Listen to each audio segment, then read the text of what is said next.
The image appears in silence. A winter fence, barbed wire dusted with frost, stands between two worlds.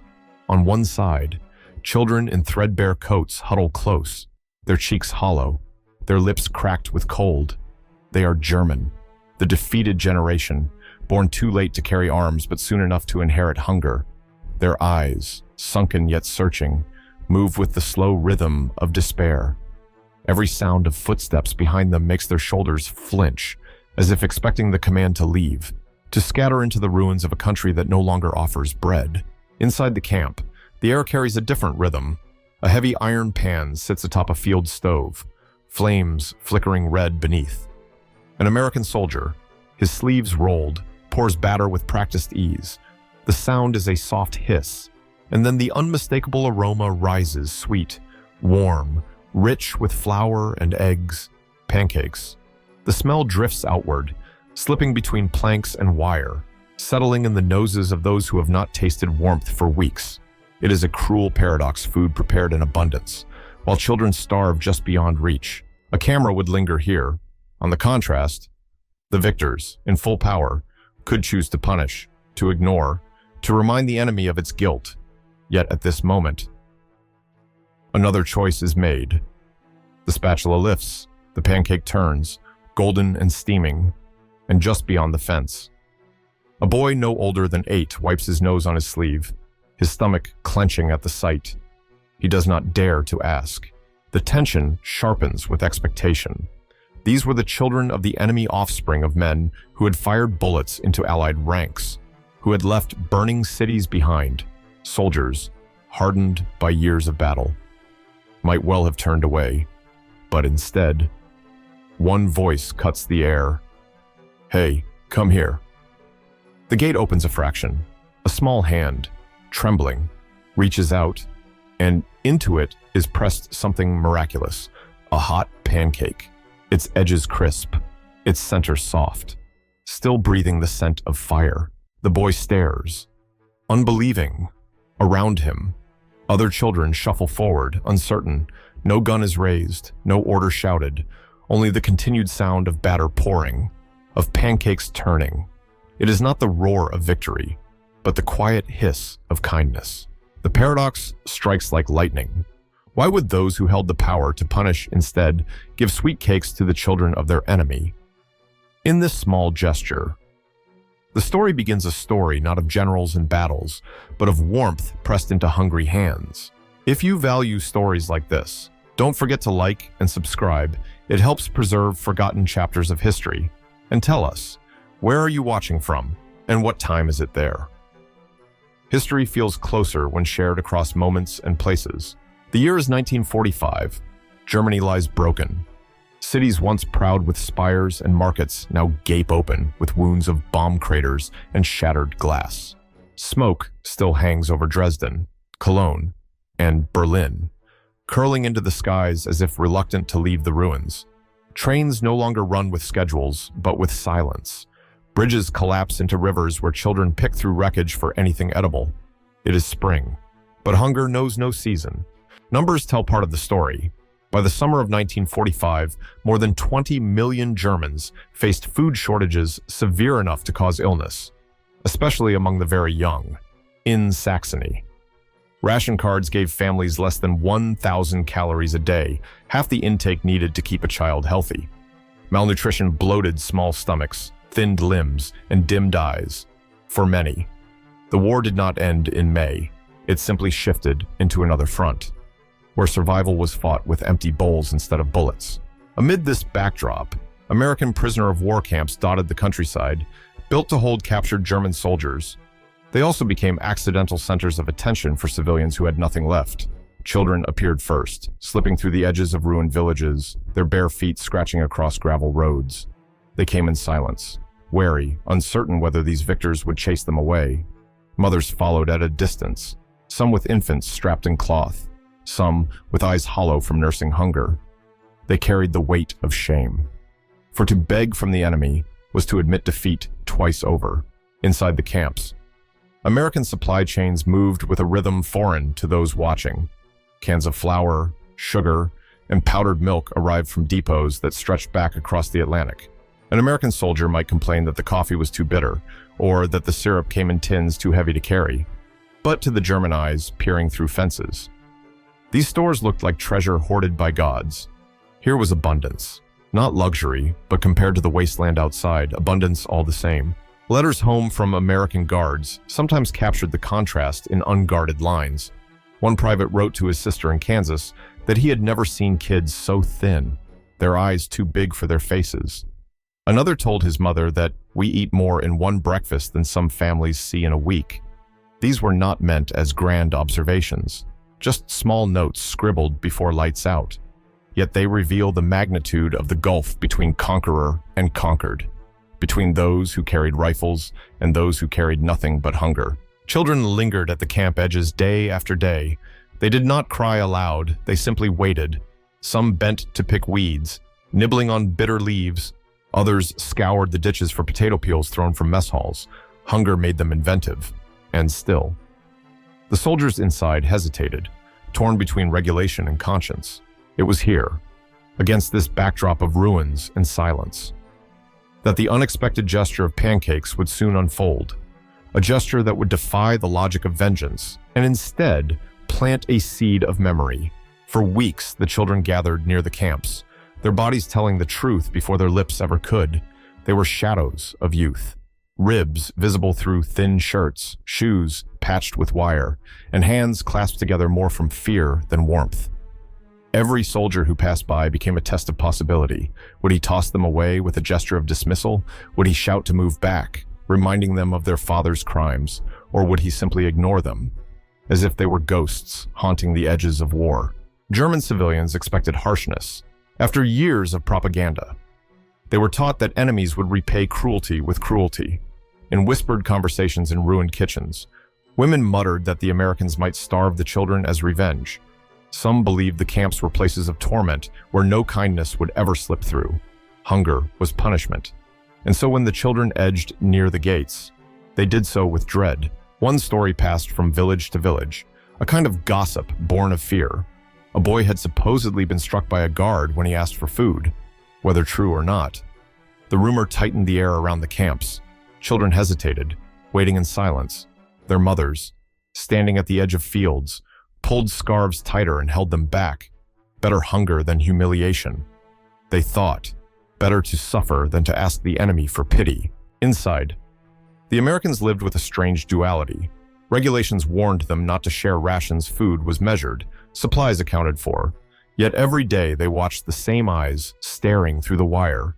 Some soldiers muttered in irritation. Others cracked jokes to cover discomfort. A few grew angry at the thought that the war, after all the death, had not silenced suffering. They had fought to defeat an army, not to see children wilt like crops in drought. The clash of expectation became sharper each morning. American kitchens lit stoves for breakfast, the smell of bacon and batter rising above the camp. German children gathered outside, breathing deeply, their faces turned toward the scent. Some closed their eyes, as if they could eat through imagination alone. Soldiers eating inside mess tents noticed the silhouettes against the fence, and bites turned bitter in their mouths. Victory felt strange when watched by hollow eyes. Arguments flared quietly in barracks. One sergeant insisted it was not their responsibility. "We are soldiers, not saviors." Another retorted, "Then what kind of victory is it if we let kids starve?" These disputes never reached the officers' desks. They simmered in the corners of bunks, in the soft flicker of cigarettes smoked after nightfall. Soldiers wrestled with conscience in silence, uncertain if mercy was allowed in the language of war. And so, for a time, nothing happened. The children waited, expecting the harshness they had been warned of. The soldiers watched, trapped between orders and instinct. Suspense hung heavy, like a curtain before the stage is drawn. What would come next would overturn every assumption on both sides of the fence. The morning broke cold, but inside the camp the stoves glowed. A corporal from Ohio poured batter onto the iron griddle, the hiss of heat filling the kitchen tent. Pancakes puffed up in circles of gold, and the smell lifted into the air like a message. Outside the fence, the children had gathered again. Thin scarves covered their heads, and frost clung to their eyelashes. They expected the same ending as yesterday to be ignored, perhaps chased away. Hunger taught them to prepare for disappointment. But this morning, a soldier did something different. He looked up from the pan, glanced at the fence, and paused. His comrades saw it too. For a moment, the kitchen fell quiet, except for the soft crackle of batter cooking. Then the soldier stepped forward, holding a pancake still steaming in his hand. He walked toward the gate. The children froze. Some pulled back, convinced it was a trick.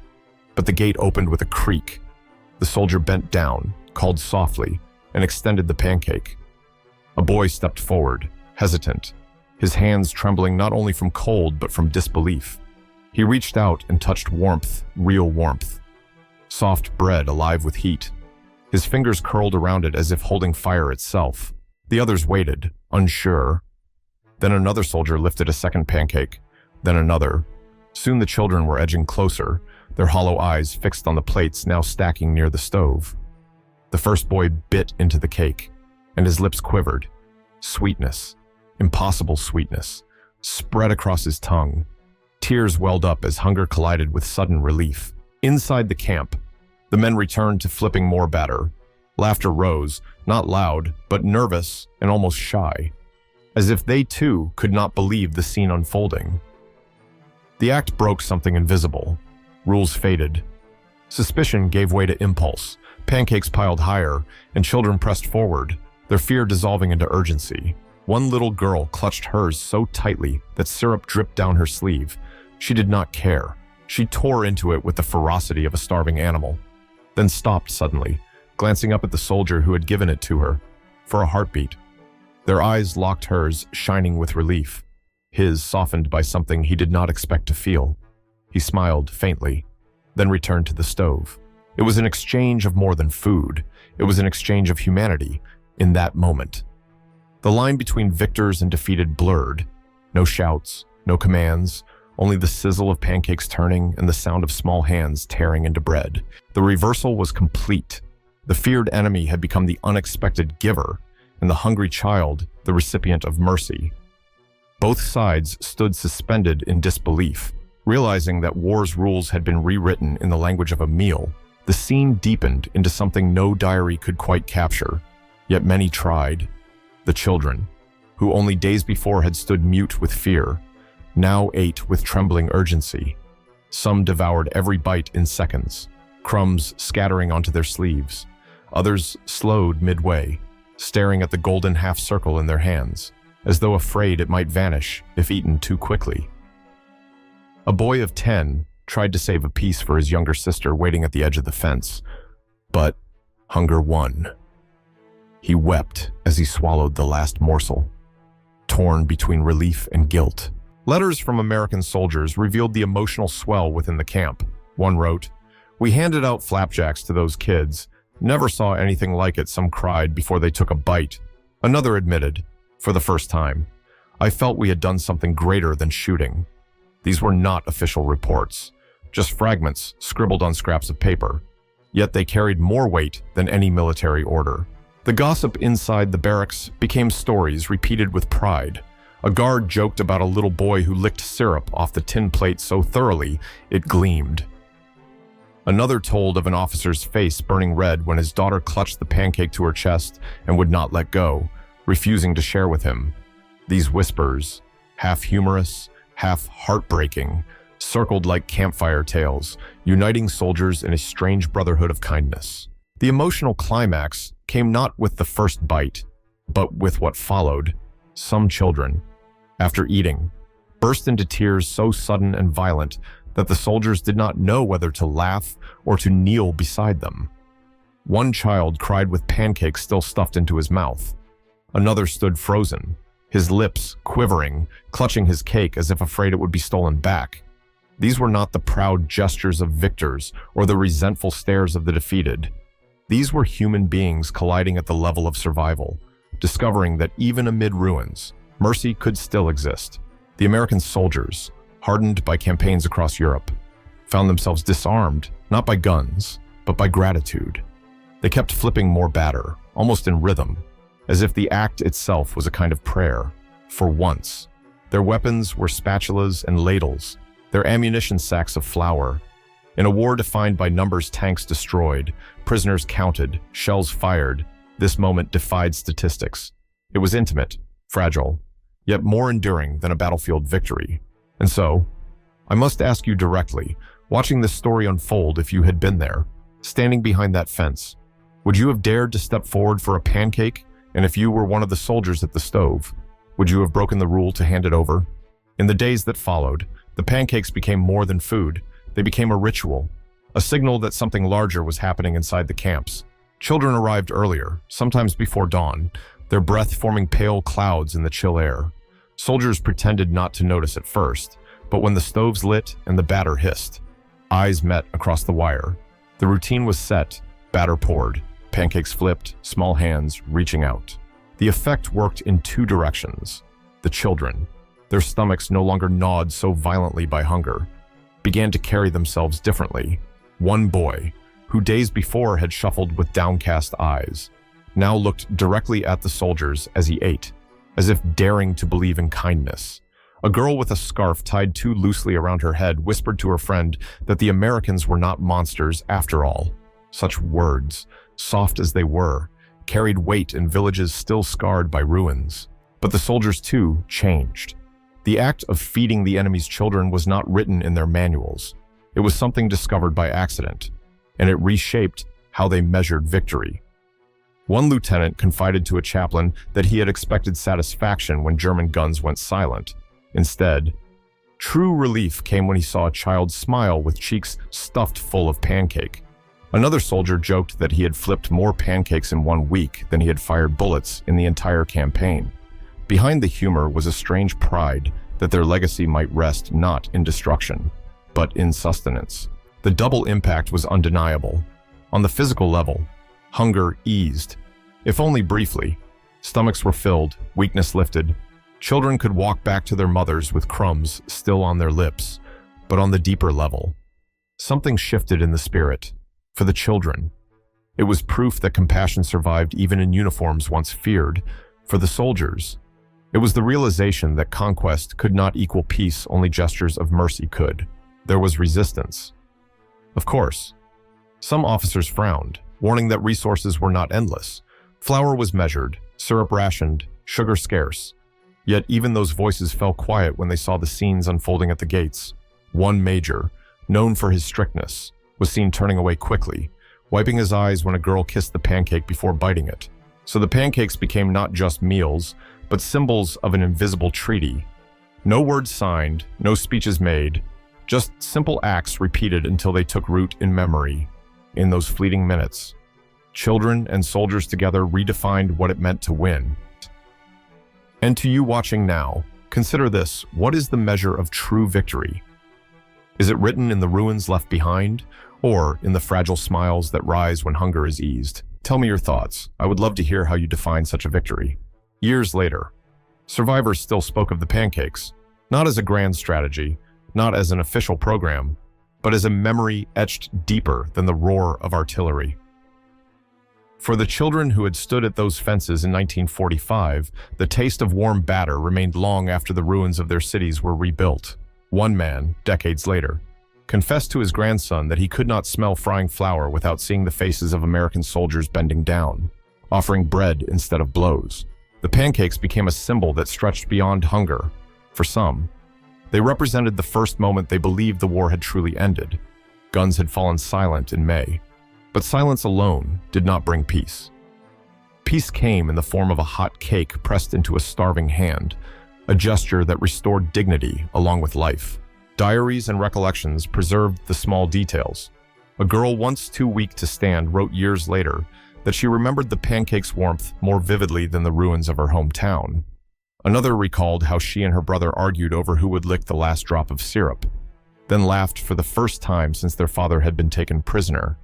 These were not tales of generals or treaties, but of crumbs and laughter, human moments more enduring than flags raised on victory days.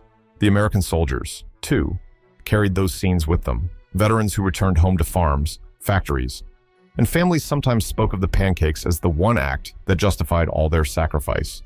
They did not boast of battles or medals, but of children's eyes brightening when handed food, Some admitted quietly that it was the only time they felt like liberators rather than conquerors. Statistics can tell us that Germany's food supply in 1945 was half of what it had been in 1939. They can list the millions displaced, the thousands of camps established, the calories rationed. But statistics cannot explain why a pancake became a legacy, nor why its memory outlived the war itself. For that, we must turn to the image. The symbolic closing scene belongs here a child, cheeks hollow but eyes alive, clutching a pancake with both hands as if it were treasure. Behind him, the fence remains, but it no longer divides. The air is filled with the smell of batter browning, and for a brief moment, the world pauses. Enemies, victors, and victims are forgotten. What remains is humanity, fragile yet undeniable, steaming on a plate.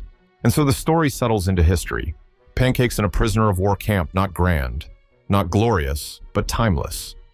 A reminder that sometimes, the smallest gesture rises above ruins, becoming the inheritance of generations. History is often told through the language of conquest. We hear of divisions, campaigns, offensives, and surrenders. Yet beneath those heavy words lies a quieter truth, one that survives not in official documents, but in memory. The story of the pancakes does not appear in treaties or military reports. It lives instead in the taste of flour and sugar, in the sight of a child's eyes shining with sudden relief, in the unexpected decision of a soldier to offer food where punishment might have been expected. The paradox is profound. The same hands that carried rifles now flipped pancakes. The same uniforms once feared by German children became the ones that restored their strength. And, in that reversal, something greater than victory emerged. It was not about power over the defeated, but about compassion that crossed the boundaries of war. That is why, decades later, survivors recalled not the sound of boots or the rattle of barbed wire, but the scent of warmth rising from a griddle. What lingers is the rhythm of humanity. The children returned to villages, clutching crumbs as proof that kindness had not been bombed out of existence. The soldiers returned home, some never speaking of battles, but quietly remembering the fragile smiles that meant more than medals. One veteran, when asked late in life what war had taught him, simply said that he still dreamed of the sound of batter sizzling because in that sound, he felt human again. This story leaves us with a truth we should not forget. War strips away, destroys, and divides. But even there, amid ashes and fences, the smallest act can shift the future. A pancake, soft and ordinary, became a legacy stronger than weapons, a thread binding former enemies through the memory of kindness. And so, as we close this chapter, let the image remain children's hands wrapped around food they never expected, and soldiers discovering that the real measure of victory was not in conquest, but in compassion,